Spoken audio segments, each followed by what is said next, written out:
Hi, folks. Welcome again for Food for Thought. This is Sunil Chandy, and this Food for Thought is a ministry out of Christ Episcopal Church, and we thank you for being with us. And of course, I love that jingle. Every time I hear it, I feel like dancing, and so I'm so happy that when we begin the show, of course, and I'm happy that you're connecting with us because that's what it is all about, our way to connect with one another, especially during the midst of challenging situations and this challenging situation of COVID-19. And so I just ask you, if you're here, please just say hello, connect with us, your Christchurch community, your Food for Thought community, and just say hello and tell us that you're here. And we'd like to acknowledge your presence and say thank you for being with us today. I know that Natalie Gordon is watching, and there she is. Good afternoon, Natalie. Geraldine, hello. How are you doing? It's so great. Shara, thank you. Dancing here in Chicago. Yes, I think I know that Sharon, who is our guest today, Sharon Younkin, is our guest. She loves dancing, and I hope maybe we'll even have a conversation about her dancing. But she's a fellow dancer, like I am, and so yes, Sarah, thank you for dancing out in Chicago. And so there are many other folks here as well, and they're all connecting on our various platforms. And thank you again, and for being with us and connecting with us. You know, this weekend, sometimes when I listen to the news, it's so hard. And recently, people have been really. Whether it's a political atmosphere, maybe it's because it's an election year, maybe it's because we're moving close to that November election that is going to change the way our country is, might change the direction of our country. Maybe it's the frustration and anxiety of that particular situation, or maybe it's the frustration and anxiety that we're facing a challenge, a global plague, that we're at home, we're not doing what we kind of want to do. Maybe it's because we're feeling no control in all of this. But I sense the frustration level of our community, whether it is our local or national or global community. It's just at a high point. And this weekend, I just read of a news article of a mother, and I don't know. This is just a mother who lost a wife who lost her husband and her daughter. The daughter was moving into a place. The husband, the father was coming in to give his daughter something, and then there was some kind of fender bender, and all of a sudden, there's anger between these folks.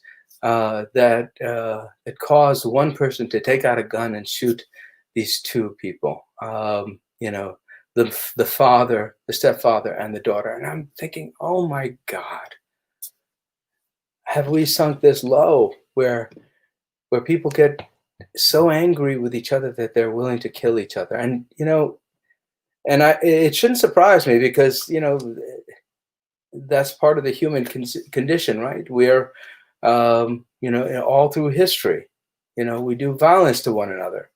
And but I just feel that there is this sense that we're not kind to one another, not forbearing with one another, not patient with one another. There seems to be a frustration that's driving our animus, our energy to do things that we would not even imagine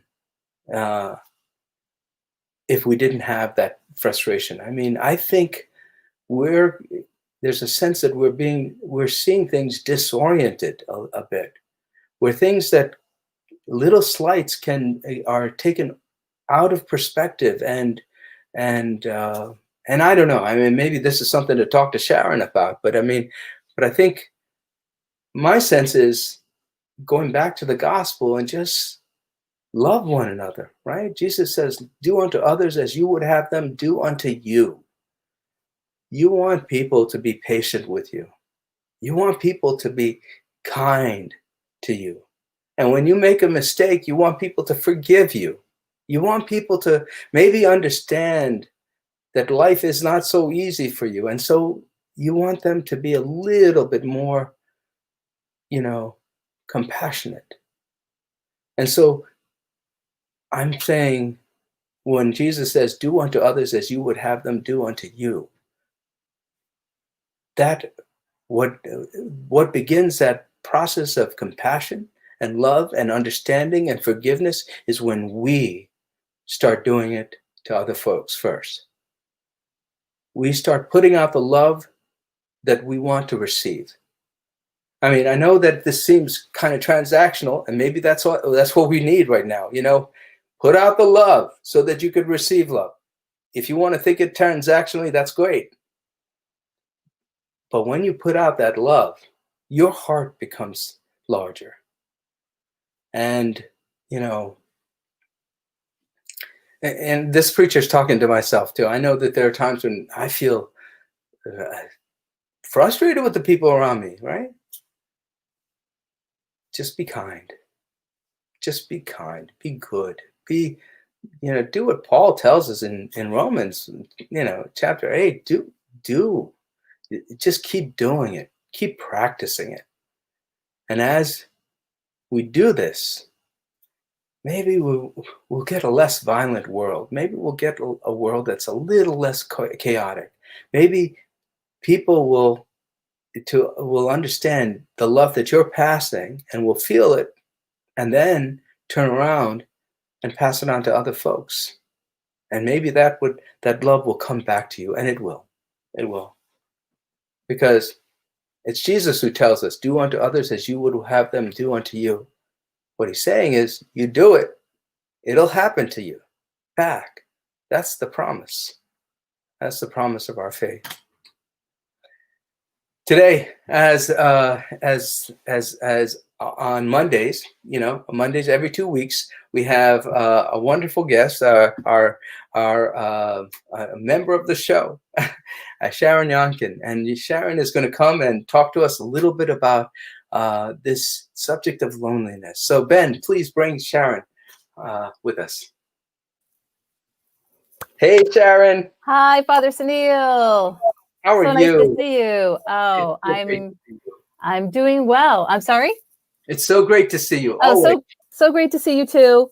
And viewers may notice I have a new background. I love down in my new area, that part man cave, part office now. But now you can see I have some flowers and some trees in the back for folks, which when I'm doing my meetings, actually, sometimes when there's a nice little breeze, the trees sway in a nice relaxing kind of way. But I know we're going to talk about loneliness, but I just have to also comment on your what you say about kindness, because it's what I posted recently on my Facebook page. It's actually an article in Scientific American that was written, I guess, in about 2009 or 2010 by a psychologist who's been studying and going through Darwin's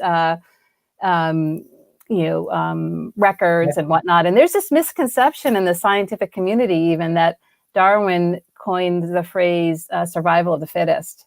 But this psychologist has actually, done this research showing that wasn't really what he was saying. He was saying survival of the kindest. Wow. Yes. Really? That it's through being kind that we have survived and we have moved forward. That's why, and that's what, is about more what evolution is about. It's helping each other and even having supportive groups. And so I thought that was fascinating. Yeah, it's actually survival of the kindest. Yeah. Survival of kindness. Yes. Mm-hmm. And this is what Darwin was originally what he had to say. Oh, wow. Yeah. I'll look it up. I think that's beautiful. Yeah, and there's a whole school of thought now out at, I love Stanford University. Actually, I kind of will refer to them a bit today too with another thing that I'm doing. But they have such innovative ideas, and they have a whole center out there for research on compassion and altruism, and it's a whole area of study now. Mm-hmm. So, maybe nice guys don't finish last after all. No, I think they make the whole world better. Yeah. Yeah. And so I think, and we could talk more about that too at some point. I actually was thinking that would be a great topic for one of our shows. We can get into that more. Yeah. I want to sort of segue though to loneliness because we kind of planned that out. But so this whole idea of loneliness, we have had, people may not realize this, but this has been considered we have an epidemic of loneliness in the United States, predating the pandemic. Dr. Vivek Murthy, he wrote this book called Together, and he was our Surgeon General from 2014 to 2017. And what Surgeon Generals do is they usually declare some kind of focus for public health, and he traveled the country. And what he found was that over and over, people were talking about how lonely they felt. And we have, 50% of Americans report feeling lonely prior to the pandemic. Now, the good news is that with the pandemic, there's not been an increase in loneliness, although we still have an epidemic of it. And partly because I think we all feel like we are not going through this alone per se, like we relate that we're going through, we all have some difficulty with what's going on currently. But in terms of loneliness, it's still it's a topic that needs to be discussed. And he actually talks about it being a root cause, which I have to agree to him to a certain extent, to why we have problems with alcohol and drugs, violence, depression, anxiety. So there you go. You gave an example of what happened. I read about that whole situation too, and was just stunned and thought that it was so tragic about that stepfather and daughter. Yeah. So he talks about, in our culture, which is true, we move away to pursue our goals and we really lose connection to our community. And there's also this shame that people feel that they can't say they feel lonely, even to perhaps their therapist, which please, open up. You can tell someone that cares about you that you feel lonely. I have felt lonely. We all have felt lonely. And I felt the loneliest sometimes when I have the most people around me. Yes. That's right. Some of my loneliest times were as a single mother, where even though I was surrounded by other parents and involved in the school and things like that, but I felt so lonely as a single parent. Probably, when I look back on that, I probably needed to communicate that in a more authentic way about how lonely it is to be a single parent. And so I think about your single parents out there right now, because they're probably feeling pretty alone in this whole situation. So he talks about also the solution to this, what it's the antidote, and how it's kind of interesting. I heard him actually speaking on Brene Brown's podcast, and he was talking about, we have these three areas in life. We have our core center of, our partner or people we're closest to, we have our friends, and then we have the community at large. And it's important to kind of have connections in all three. And you can maybe have a great relationship with your partner, but not really have a connection to your community and feel lonely. Mm-hmm. So there are some ways to talk to, that I'll have some suggestions as we go on about what folks can do about that. And so just to put this also, the great thing about psychology these days too, is that there's a real effort, I think, in the field for people to also look at the science in terms of even our physiological response to things. And so out at UCLA, there are researchers who've discovered, they've taken blood samples of folks who report that they're lonely, and they've discovered inflammation, similar to as if someone's fighting an infection. And this inflammation that puts people at risk for heart disease and for medical conditions, as well as things like depression and anxiety. And so there is, in fact, this is such a hot topic right now that pharmaceutical companies are researching, trying to develop medications for loneliness, which I was like, wow, I wasn't aware of that. So, so what happens is we have this inflamed. Let me, so medications and increasing serotonin levels, dopamine levels, is that it? Or? I don't know. Yeah. Okay. I don't know. It's a good question, though. Or oxytocin, one of those things. But I mean, that's interesting because so medications, so that, but you also, well, you'll probably tell us how to help loneliness without medications, right? Right. Yeah. Yes, yes. Well, and I think probably medications that maybe would help with inflammation in the brain as well, because that's the theory, that it Okay. causes this inflammation. And so therefore it's hard sometimes. The UCLA researchers were talking about, sometimes it's hard to just put someone who's lonely in a group because their brain has this inflammation, and they may interpret things negatively and so what might be more helpful is to focus on trying to be in a group that has core values, similar values, and that we have research that shows when someone volunteers and helps others, that actually helps to decrease stress in your brain and inflammation in your brain. So I thought that was sort of fascinating, the whole idea of volunteering. Right. And you were talking about that, you know. Well, I'm also thinking about this idea about, but so then the inflammation in the brain can alter your way of looking at the world. Yes. Mm-hmm. Wow. Yeah. You can read things in more negative kind of ways, and it can be hard. You know, sometimes when folks will start to try to be social again, you know, they might be a little bit overly sensitive about something. And so that's one theory.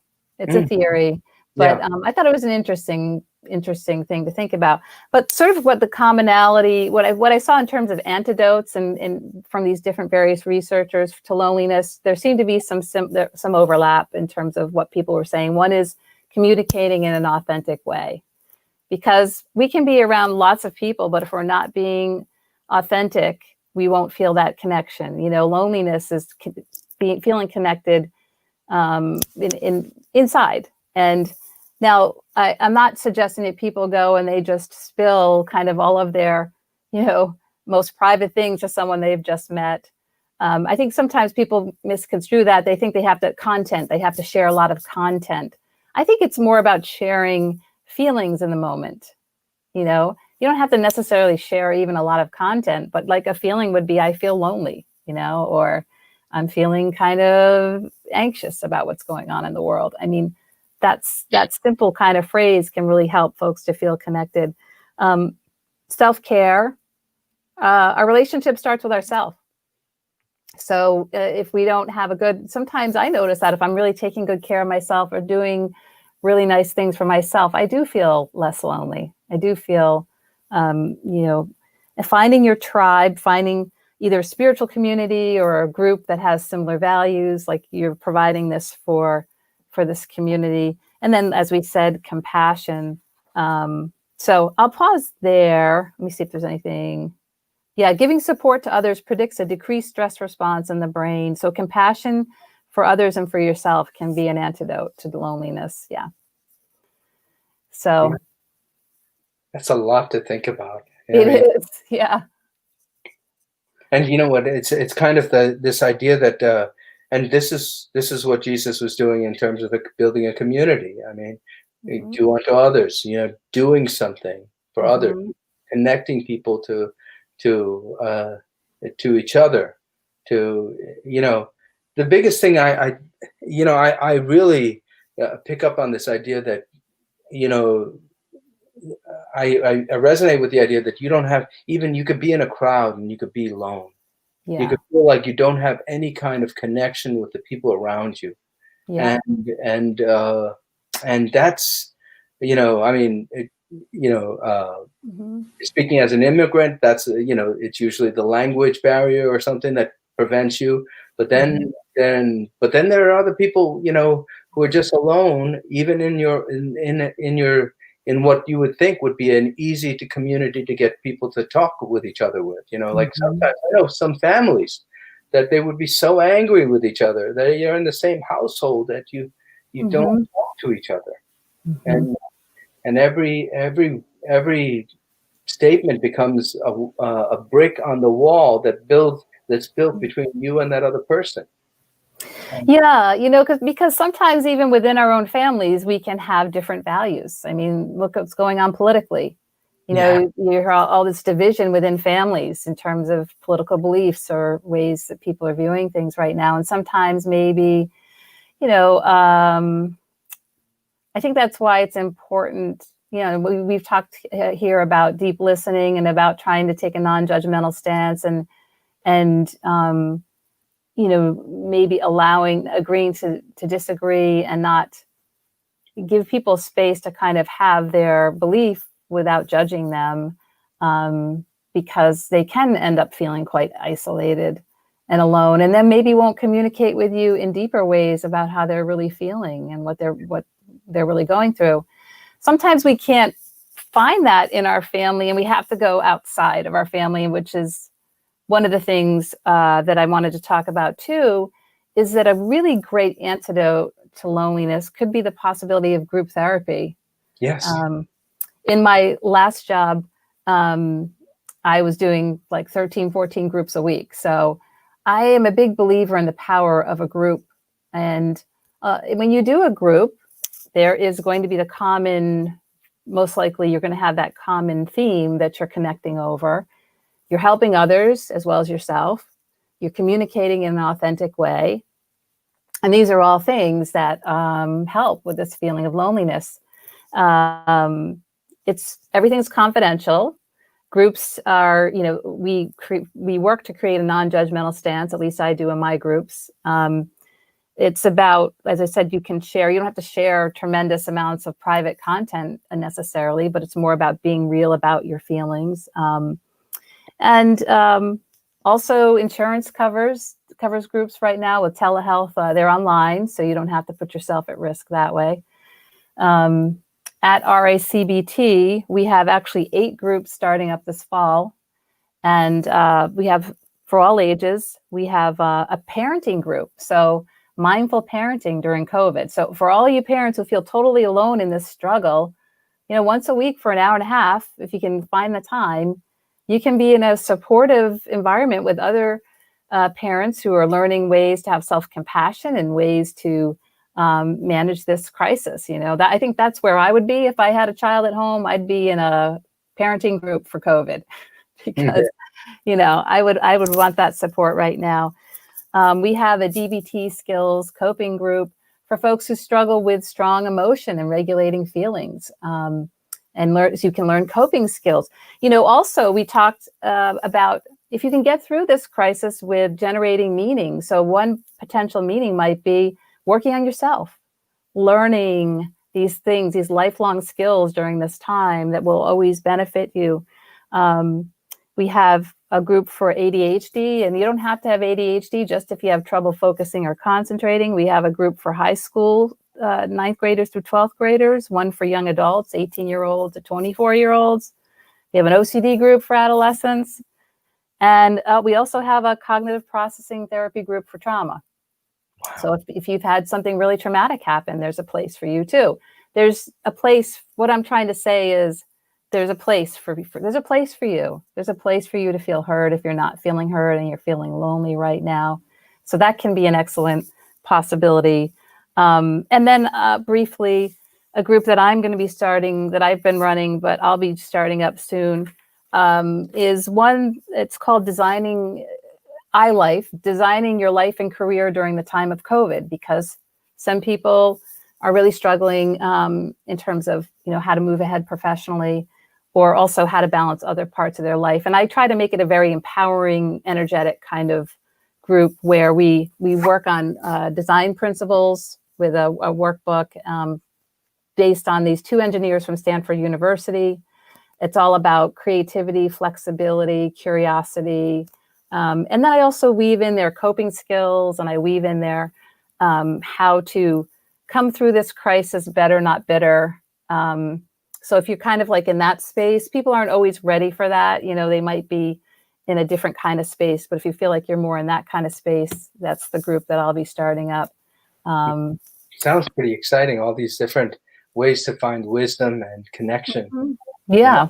I think it's beautiful. And And so and Sharon, if you could give us your link again, we could put it up on our website as well, because I think one of the big things, if one of the big things that I've learned is that through this struggle is that this COVID, that I need to talk to somebody. I need to be able to kind of work through some of these anxieties and frustrations and these things that are beyond my control, and talk to somebody. And I think it's important. Yeah. Yeah, and I absolutely agree. And if you go to www.ricbt.com, you can see all of the groups listed, and you can read more about them in detail and see the descriptions of them. I think too, to me, when you're talking earlier about Jesus, and I was thinking, wow, what a progressive, man. And because in so many ways, I mean, he was all about survival of the kindest. Yeah. Right. He was about connection. He was about non-judgmental stance. And I think his values were about helping others. And sometimes I am concerned, there are certain groups that I may be, sometimes I'll be concerned about at different weeks, different times. Lately, I've been thinking a lot about men and sort of the pressure that we put on men in terms of our culture. And then we have all these economic challenges, so, I mean, if we think of an example like Jesus, who I consider to have been a very strong person, he had values that weren't necessarily always, sometimes we have to shift our value and our focus. Right. And so helping others is also a strong value to have. And sometimes if things aren't going so great, maybe for us in certain ways, what can get us through those tough times and transition would be, working on other values that can also be very fulfilling too. There's always something that can be done, because I know there's a lot of pressure sometimes in terms of providing and those kinds of roles. Yeah. Definitely. I did want to just talk a little bit. I had a conversation with my son the other day, right? And he has a great time with his friends, right? And there was this, and every time I talk to him, it's almost like a wall that's sometimes created, because every time I talk to him, I always talk to him about how he could improve, right? What he could do better. And so I noticed something, like when he closed the door, he'd be laughing and joyful and everything. But then as soon as he comes out the door, he's like, he has a mask on. He kind of like steals himself. And then I asked him one day, I said, I don't want to give you which son, because they all in some way have this, but I said, son, what's happening? Why aren't you happy we don't have that easy conversation? And then he said, I don't know. He was searching in his mind for it. And I said, well, he goes, Dad, sometimes I feel only judgment from you. Yeah. Sometimes I feel like, you don't support me. And like, this was after about 30 minutes of just prodding. I just want to know, what can I do? And I was thinking about that the other day. I mean, part of it is that there was a loneliness between us too. I mean, there was a wall between us. We couldn't connect. And maybe part of it is not just what I'm perceiving from the other end. It's also how I act in the world. Maybe, I could be the most charming guy if I want to be to people who are outside. Maybe for my son, I should be less thinking about all the things that's wrong with him, but just celebrating all the things that are right with him. Oh, yes. I love what you're saying. It fits right in. Yes, it fits right in with one of the webinars I attended at the conference this weekend, where when someone's struggling, sometimes, they can start to feel incompetent and start to feel like really down on themselves, and they're craving that connection too. And so it's important to really try to understand what's happening from their perspective. Yeah. Like, what's going on with them? What are they thinking? How are they feeling? And not jump right to, and we do this as parents, you know, I tend to do it with my daughter too sometimes. Like, I just start going in the problem solving mode. And the thing is that when someone really feels heard and we celebrate, like you say, their strengths, or we point out their strengths, they actually amazingly can oftentimes figure out the solutions themselves with our support. Yeah. You Yeah. know, I mean, sometimes we do have to like model that and help, you know, problem solve. But a lot of times the power of, of just really that deep listening and Yeah. trying to understand someone's behavior, like what is it doing for them? Why are they thinking they need to, you know, do this right now? Or what's going on for them underneath it all? What's the meaning and the purpose? And when they feel heard like that, and they feel accepted and they feel a connection, that's when there's movement Yeah. forward. It's really interesting because the other night we had dinner together, and all of a sudden we're laughing together and joking around, and it Yeah. was beautiful. And it's like here, you know, I'm just wondering in terms of even like breaking through the loneliness that we have, the separation, the alienation between us and other people, maybe Yeah. finding those moments of commonality, celebrating them, and then looking for those things rather than looking for the things that separate us. Uh, Yes. Yes. Definitely. Definitely. Yes. Yes. That's so interesting, Father Sunil, because in this form of therapy that they were talking about, which is a cognitive therapy uh, strategy they're using out of the Beck Institute in Aaron Beck, who developed cognitive behavioral therapy. They actually talk about initially with a client who's very distressed, and just engaging with them by doing things like maybe playing cards or doing things that help to work on that connection and help them feel a sense of, you know, that they're capable. yeah, And I love your example with your son for so many reasons, because I think it's just really great communication. It's so loving. And the fact that you're modeling for him as a young man, I'm trying.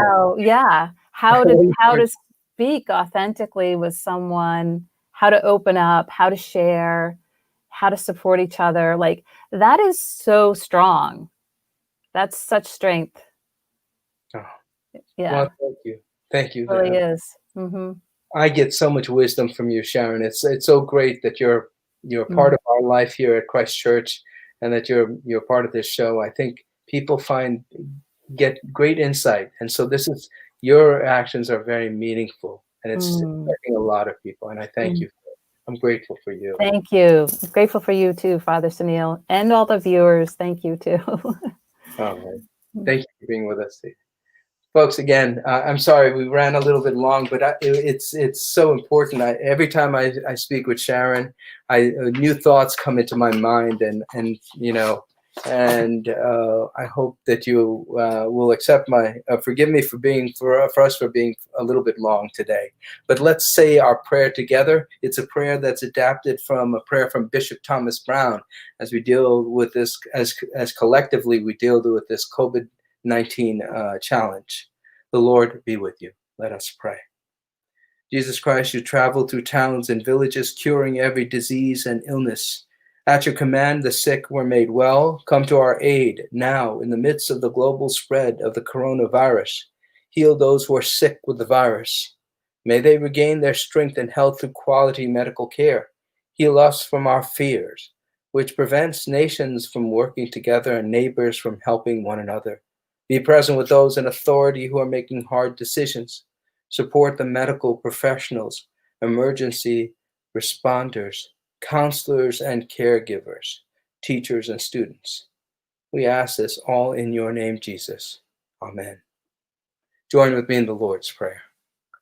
Our Father, who art in heaven, hallowed be thy name. Thy kingdom come, thy will be done, on earth as it is in heaven. Give us this day our daily bread. Forgive us our trespasses, as we forgive those who trespass against us. Lead us not into temptation, but deliver us from evil. For thine is the kingdom and the power and the glory forever and ever. Amen. Friends, go and spread the light of Christ to the world. The world needs it right now.